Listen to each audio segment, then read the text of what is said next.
আসসালামু আলাইকুম everyone, welcome to my channel Adrij diary. আজকে আমি আপনাদের সাথে শেয়ার করব বিফ সিজলিং রেসিপি।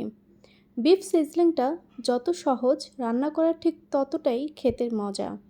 তার জন্য আজকে আমি এখানে আধা কেজির মতো বিফ নিয়েছি, আর এই মাংসটা পুরোপুরিভাবে সলিড নিতে হবে। তারপর আমি এটাকে টুকরো টুকরো পিস করে লম্বালম্বি করে কেটে পরিষ্কার করে নিয়েছি। এখন আমি এই বিফ সিজলিংটার জন্য বিফটাকে একটু ম্যারিনেট করে নেব। তার জন্য আমি এখানে 1 চা চামচের মতো দিয়ে দিচ্ছি গোলমরিচের গুঁড়ো, দিয়ে দিচ্ছি 1 চা চামচের মতো ধনিয়া গুঁড়ো এবং 1 চা চামচ জিরা গুঁড়ো, এবং দিয়ে দিচ্ছিলাম পরিমাণ মতো লবণ। তারপর আমি এর ভিতরে দিয়ে দিচ্ছি প্রায় হাফ চা চামচের মতো আদা রসুনের পেস্ট।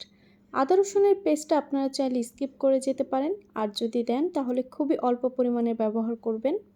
তারপর দিয়ে দিচ্ছি 4 টেবিল চামচের মতো কর্নফ্লাওয়ার।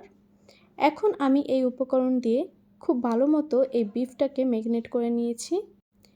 বিফ সিজলিংয়ের জন্য এই মাংসটাকে ম্যারিনেশন করার কোনো প্রয়োজন নেই, আমি এখন এটাকে সাথে সাথে রান্না করে নিচ্ছি। তারপর আমি এখানে দিয়ে দিচ্ছি প্রায় 3 টেবিল চামচের মতো বাটার। আপনারা চাইলে এখানে সয়াবিন তেল কিংবা অলিভ অয়েলটা দিতে পারেন, তবে চেষ্টা করবেন বাটারটা ব্যবহার করার, এতে করে ফ্লেভারটা খুবই ভালো আসে। তারপর দিয়ে দিচ্ছি রসুন কুচি, আর এই রসুন কুচিটা কিন্তু এই বিফ সিজলিংয়ের ক্ষেত্রে আপনাকে অন্যরকম একটা ফ্লেভার দিবে।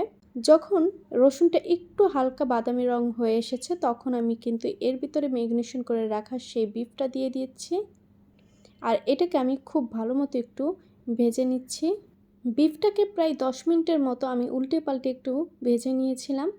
এখন আমি এর ভিতরে দিয়ে দিচ্ছি গাজর। আমি গাজরটাকে একটু লম্বা করে পিস করে মোটা করে কেটে নিয়েছি। এখন গাজরটার সাথে আমি এই বিফটাকে প্রায় আরও 10 মিনিটের মতো একটু ফ্রাই করে নেব। আমার ওই কড়াইটার ভিতরে এই বিফটা লেগে যাচ্ছিলো, যার কারণে আমি একটি ফ্রাই প্যান নিয়ে নিয়েছি। এতে করে এই বিফ সিজলিংটা খুবই সুন্দর মতো হবে।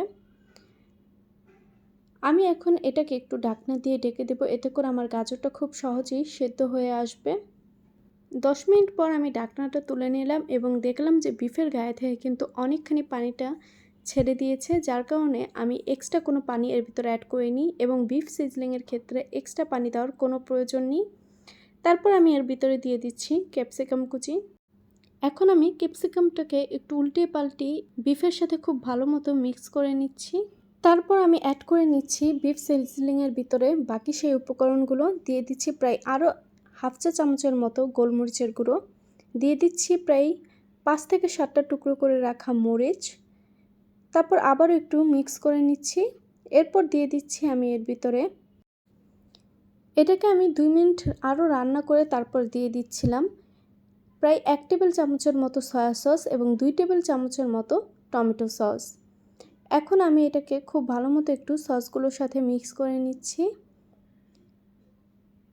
ক্যাপসিকাম দেওয়ার পরে কিন্তু এটাকে খুব বেশি রান্না করার প্রয়োজন নেই। দেখবেন যে ক্যাপসিকামটা কিন্তু 5 মিনিটের মাথায় আপনাদের এটা একটু সেদ্ধ হয়ে এসেছে, তখনই কিন্তু এটাকে নামিয়ে ফেলতে হবে।